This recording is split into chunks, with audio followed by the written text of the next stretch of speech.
जय हिंद दोस्तों, मैं किशन आप सबका स्वागत करता हूं। शुरू करते हैं आज के डिफेंस समाचारों को। भारत और ब्राजील के बीच जल्द ही कुछ महत्वपूर्ण डिफेंस समझौते होने वाले हैं और ये समझौते प्रधानमंत्री नरेंद्र मोदी की ब्राजील यात्रा के दौरान हो सकते हैं। दरअसल यहाँ पर ब्राजील जो है वो भारत के कुछ डिफेंस इक्विपमेंट्स को खरीदना चाहता है और उसने उस पर इंटरेस्ट भी स्पेशली दिखाया भी है, जैसे कि आकाश एयर डिफेंस सिस्टम, इसके अलावा Garuda artillery gun, offshore patrol vessel, Scorpene पनडुब्बियों के लिए एमआरओ यानी कि मेंटेनेंस, रिपेयर और ओवरहॉल करने के लिए। मतलब ब्राजील भारत में अपने स्कॉर्पियन पनडुब्बियों की मरम्मत और रखरखाव करवाने की योजना बना रहा है। यहाँ पर जो सबसे महत्वपूर्ण डील है जो हो सकती है वो है आकाश एयर डिफेंस सिस्टम को लेकर, जिस पर ब्राजील बार बार भारत से इसके बारे में जानकारी भी ले रहा है। मतलब साफ है कि भारत का डिफेंस एक्सपोर्ट एक बार फिर से एक नई ऊंचाइयों को छूने वाला है और इवन ये जो डील है वो भारत के मेक इन इंडिया और डिफेंस एक्सपोर्ट पॉलिसी के लिए बड़ी सफलता हो सकती है। वहीं दोस्तों, अमेरिका और भारत के रिलेशन लगातार स्ट्रांग हो रहे हैं और इवन आपने देखा होगा कि भारत ने अपना झुकाव हथियारों को लेकर अमेरिका की तरफ किया, लेकिन अमेरिका इस भरोसे का और इस विश्वास का एक बड़ा फायदा उठा रहा है। अमेरिकी कंपनियां दोस्तों अब तेजस फाइटर जेट के इंजन और इवन अपाचे हेलीकॉप्टरों की डिलीवरी में देरी कर रही है, जिससे कि हमारी सेना की जो ऑपरेशनल रेडीनेस है वो काफी इफेक्टिव हुई है। और इवन आपने देखा होगा कि चाइना कितना सपोर्ट पाकिस्तानी को कर रहा है। बाकायदा चीन ने नए हथियार पाकिस्तान को दिए हैं। इवन J-35 की डील भी दोनों देशों के बीच हो रही है।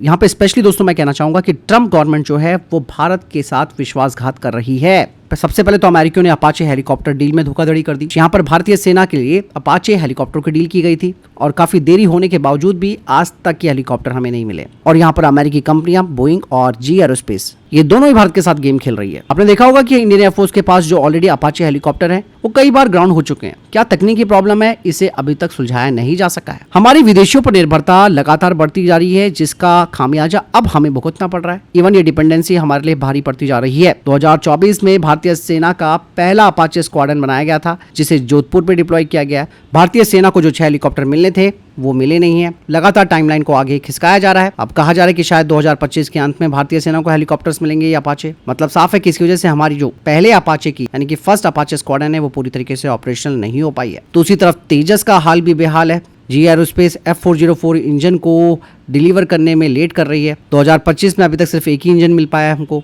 बाकायदा HAL तो 6 तेजस फाइटर जेट तैयार कर चुका है, इंजन नहीं मिला है तो फिर कैसे ये इंडियन एयरफोर्स को डिलीवर करेंगे। 2026 तक का इंतजार करना पड़ सकता है। चाइना खुद अपने 6th जनरेशन का स्टेल्थ फाइटर जेट बना रहा है। भारत अभी भी अपाचे और तेजस की कमी से जूझ रहा है। आप समझिए दोस्तों, हमारी कितनी डिपेंडेंसी की वजह से अमेरिकी अब अपने हिसाब से हमें नचा रहे हैं। अमेरिकी कंपनियां बहाना बना रही है सप्लाई चेन की प्रॉब्लम को लेकर, फिर कह रही है तकनीकी दिक्कतें आ रही हैं। ऐसे में तो हमारे दुश्मन और ज्यादा मजबूत होते जाएंगे। अब ये सारी चीजें हमें एक चीज का बहुत बड़ा सबक देती हैं, आत्मनिर्भर भारत का। मतलब आप समझिए कि विदेशी कंपनियों पर निर्भरता कितनी खतरनाक हो सकती है। भारत को अब अपने इंजन और हथियार बनाने पर फोकस करना होगा। इवन रशिया, फ्रांस के साथ भारत को अपने डिफेंस साझेदारी को और स्ट्रॉन्ग करना पड़ेगा, क्योंकि फिलहाल तो ये दोनों देश ही भारत के साथ हमेशा से खड़े रहे हैं। और DRDO और HAL जैसे जो संस्थाएं हैं इन्हें मजबूत करना होगा और इन्हें भी दोस्तों थोड़ा सा टाइट करना पड़ेगा कि ताकि ये काम को टाइम पर कर सकें। फिलहाल आपको क्या लगता है इस बारे में कमेंट सेक्शन में लिखकर जरूर बताइएगा। वहीं दोस्तों, हाल ही में ग्रीस की यात्रा पर गए हुए थे हमारे भारतीय वायुसेना के प्रमुख air chief marshal Amarpreet Singh. इस दौरान दोस्तों उन्होंने ग्रीस वायुसेना के प्रमुख लेफ्टिनेंट जनरल के साथ मुलाकात की और दोनों देशों के बीच काफी सारी बातें भी हुई। इवन ग्रीस ने भारत को अपने 15 मिराज 2005 फाइटर जेट्स की पेशकश की है, जिन्हें ग्रीस हटाना चाहता है। यानी कि कबाड़ा को हटाओ और भारत को दे दो। मतलब अब ये सोच ग्रीस की भी भारत के प्रति बन गई है, क्योंकि पता है ना कि भारत के पास स्क्वाड्रन्स की कमी है और खुद ग्रीस दोस्तों नए रफाल फाइटर जेट्स को खरीदने पर अपने को फोकस कर रहा है। लेकिन दोस्तों यहाँ पर ऑफर तो भले ही ग्रीस की तरफ से हमारे को आया, और ये पहली बार भी नहीं आया, इससे पहले भी आया हुआ था। मैंने आपको डिफेंस अपडेट में भी कवर करके बताया हुआ है। यहाँ पर दोस्तों इंडियन एयरफोर्स काफी अलर्ट मोड पर है, क्योंकि पुराने एयरक्राफ्ट को अगर आप लेंगे तो आप समझिए कि ऑलरेडी इनका जो एयर फ्रेम है उनकी जो एज है वो कब सीमित हो गई है। इंडियन एयरफोर्स के मौजूदा फ्लीट से इनका कॉन्फ़िगरेशन भी अलग है, दोनों की तकनीकी सेटिंग में फर्क है। इन्हें अगर आप अपनी फ्लीट में शामिल भी करोगे तो ये काफी कॉम्प्लेक्स और महंगा पड़ेगा। इवन ग्रीस के इन फाइटर जेटों की जो ऑपरेशनल लाइफ है वो सिर्फ 10 से 15 साल बची हुई है। मतलब इन्हें मेंटेन और अपग्रेड करने में काफी पैसा खर्च होगा। ऐसे में ये डील हमारे लिए फायदेमंद नहीं होगी। इवन दोस्तों इंडियन एयरफोर्स खुद स्पेयर पार्ट की कमी की वजह से और इन फाइटर जेट्स की बढ़ती हुई उम्र की वजह से 2035 तक इन्हें रिटायर करने की योजना बना रही है। हालांकि अगर तेजस फाइटर जेट जल्दी मिलता है तो इन्हें और जल्दी फ्लीट से बाहर कर दिया जाएगा। ग्रीस जैसा देश भारत को पुराने फाइटर जेट्स का ऑफर कर रहा है। फ्री में भी दोस्तों कोई देश इन फाइटर जेट्स को नहीं खरीदेगा। दोस्तों एरो इंडिया 2025 में रशिया ने एक अपना आइडलिस 177S इंजन पेश किया था, जिसे कि यूनाइटेड इंजन कॉर्पोरेशन ने रोस्टेक ग्रुप के साथ डेवलप किया है और ये इंजन दोस्तों AL51 की टेक्नोलॉजी पर बेस्ड है। ऐसे में दोस्तों अब इंडियन एयरफोर्स अपने खुद की Su-30 MKI फाइटर जेट में रशिया के इस 177S इंजन को खरीदने को लेकर बातचीत कर रही है। इवन रशिया ने तो ये ऑफर भी दिया है कि आप इस इंजन को अपने एमका प्रोजेक्ट में भी इस्तेमाल कर सकते हैं। लेकिन फिलहाल इंडियन एयरफोर्स का ध्यान है अपने Su-30 MKI फ्लीट को अपग्रेड करने पर। यहाँ पर दोस्तों ये जो 177S इंजन है वो काफी खास है। सबसे बड़ी बात यह है कि साइज और वजन की बात की जाए तो इसका बिल्कुल AL31 FP इंजन के बराबर ही है सब कुछ, क्योंकि Su-30 MKI में अभी AL31 FP इंजन लगा हुआ है, जिससे कि इसे बिना किसी बड़े स्ट्रक्चरल बदलाव के सीधे फिट किया जा सकता है। ये काफी ताकतवर है। इवन दोस्तों AL31 FP इंजन की तुलना में 177S की जो एज है वो 3 गुना ज्यादा है। ये इंजन कम ईंधन खर्च करता है और एयरक्राफ्ट की रेंज बढ़ाता है और स्टेल्थ टेक्नोलॉजी से भी लैस है, क्योंकि दोस्तों 177S में stealth rated thrust vectoring nozzles हैं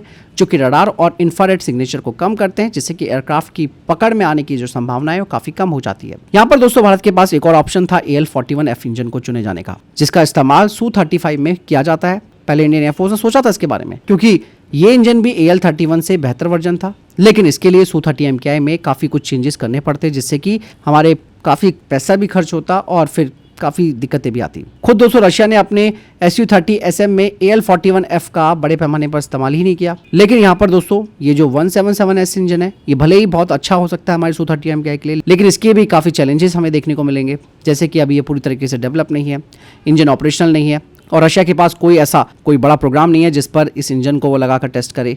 और सबसे बड़ी बात यह है कि यदि भारत इस इंजन को चाहता है तो हो सकता है कि इसके डेवलपमेंट और सर्टिफिकेशन में भारत को ही पैसा लगाना पड़े। और एक और टेंशन ये है कि अगर ये इंजन टाइम पर तैयार नहीं हुआ तो भारत का जो इन्वेस्टमेंट है वो पूरी तरीके से फेल हो सकता है। यहाँ पर इंडियन एयरफोर्स के पास बड़ी मात्रा में Su-30 MKI हैं जो कि 2060 तक सर्विस में रहेंगे, इसीलिए इंजन अपग्रेड एक लॉन्ग टर्म योजना का हिस्सा है। 177S जो है वो काफी अच्छा ऑप्शन है, अधिक ताकतवर है, ईंधन के लिए काफी किफायती है, स्टेल्थ कैपेबल है और टिकाऊ भी है। ऐसे में मैं भी कहना चाहूंगा कि इंडियन एयरफोर्स के Su-30 MKI फ्लीट के लिए 177 इंजन बहुत ही अच्छा है, लेकिन जब तक इंजन तैयार नहीं हो जाता तब तक भारत को भी थोड़ा सतर्क रहना पड़ेगा। हालांकि दोस्तों भारत के लिए एक बहुत बड़ा मौका और जोखिम दोनों है।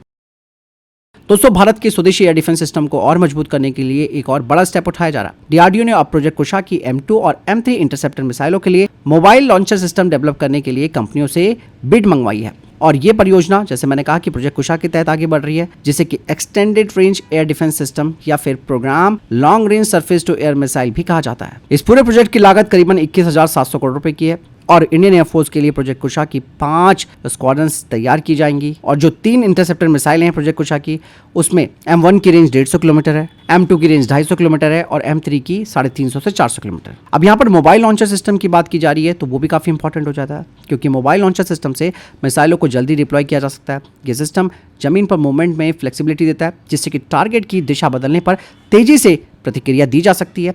M2 और M3 जैसी लंबी दूरी की मिसाइलों के लिए ये काफी जरूरी है ताकि वे stealth jets, drone, cruise missiles और even anti ship ballistic missile जैसे खतरों का मुकाबला कर सके। वहीं दोस्तों रक्षा मंत्री राजनाथ सिंह ने एक बड़ा ऐलान किया है। उन्होंने कहा कि डिफेंस बजट का 10% रिसर्च एंड डेवलपमेंट में खर्च किया जाएगा। अभी तक ये खर्च दोस्तों केवल 5.1% था और ये बढ़ोतरी भारत की आत्मनिर्भर रक्षा नीति को मजबूत करने की दिशा में एक बड़ा स्टेप आप मान सकते हैं। और इस 10% R&D में खर्च करने से दोस्तों नए हथियार और टेक्नोलॉजी का डेवलपमेंट तेजी से होगा। वहीं दोस्तों इंडियन आर्मी के चीफ जनरल उपेंद्र द्विवेदी भूटान की ऑफिशियल यात्रा पर गए हैं। इस यात्रा का उद्देश्य भारत भूटान के मिलिट्री रिलेशंस को मजबूत करना है, खास करके ऐसे वक्त में जब चीन डोकलाम के पास तेजी से अपना इंफ्रास्ट्रक्चर तैयार कर रहा है। इवन दोस्तों चाइना डोकलाम पठार पर सड़कें बना रहा है, मिलिट्री बेसिस का निर्माण कर रहा है। यही वजह है कि ये दौरा थल सेना प्रमुख का काफी इंपॉर्टेंट माना जा रहा है।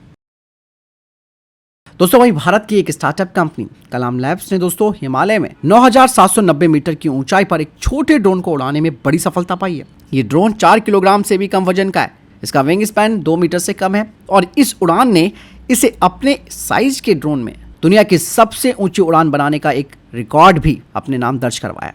ये बड़ी बात है दोस्तों। हालांकि काफी चैलेंजिंग था इस टेस्ट को करना, इस परीक्षण को करना, खास करके हिमालय जैसे उच्च ऊंचाई वाले इलाके में। बता दें कि इस ड्रोन को 2700 मीटर की ऊंचाई से लॉन्च किया गया और ये 7000 मीटर से अधिक ऊंचाई पर यानी करीबन 9,790 मीटर तक पहुंचा। और इस दौरान इसने कई गंभीर चुनौतियों का सामना भी किया, जैसे कि जो टेम्परेचर था वो -60 डिग्री तक गिर गया था। इवन 50 किलोमीटर प्रति घंटे से अधिक की तेज हवाएं चल रही थी। एटमॉस्फेरिक प्रेशर जो था वो 73% तक गिर गया था, जिससे कि उड़ान को यानी कि फ्लाइट को बनाए रखना काफ़ी मुश्किल हो गया था। लेकिन दोस्तों, कलाम लैब्स का ये ड्रोन पूरी तरीके से भारत में डिज़ाइन और निर्मित किया गया है और ये पूरी तरीके से ऑटोनोमस है, यानी कि इसे उड़ाने के लिए किसी इंसान की लाइव मदद की जरूरत नहीं पड़ती। ड्रोन में AI और एडवांस नेविगेशन सिस्टम लगा है, जिससे कि ये खुद ही मुश्किल हालात में सही दिशा में उड़ सकता है और ये एक बहुत बड़ी सफलता है दोस्तों। और इस सफलता के कई मायने हैं, खास करके अगर मिलिट्री के पर्सपेक्टिव में मैं बात करूं, इस ड्रोन का इस्तेमाल भारत चीन बॉर्डर जैसे ऊंचे इलाकों में सुरक्षा और निगरानी के लिए किया जा सकता है। यहाँ पर भारत का जो ड्रोन मार्केट है दोस्तों, वो काफी तेजी से आगे बढ़ रहा है। 2030 तक $23 अरब तक ये मार्केट पहुंच जाएगा। कलाम लैब्स की ये सफलता दोस्तों आत्मनिर्भर भारत की दिशा में एक बड़ा स्टेप है, जो दिखाता है कि भारतीय स्टार्टअप अत्याधुनिक टेक्नोलॉजी में दुनिया को भी चुनौती दे सकते हैं। ये उड़ानें साबित करती है कि छोटे और हल्के ड्रोन भी बड़े काम कर सकते हैं, खास करके ऊंचे पहाड़ों और मुश्किल मौसम में। और ये टेक्नोलॉजी भविष्य में भारत के लिए गेम चेंजर साबित हो सकती है। फिलहाल ये थे अभी तक के टॉप डिफेंस अपडेट। वीडियो के सामने कोई प्रश्न जवाब या कोई सवाल है, कमेंट सेक्शन में लिखकर जरूर पूछ सकते हैं। वीडियो को लाइक और शेयर जरूर कीजिएगा। जय हिंद, वंदे मातरम।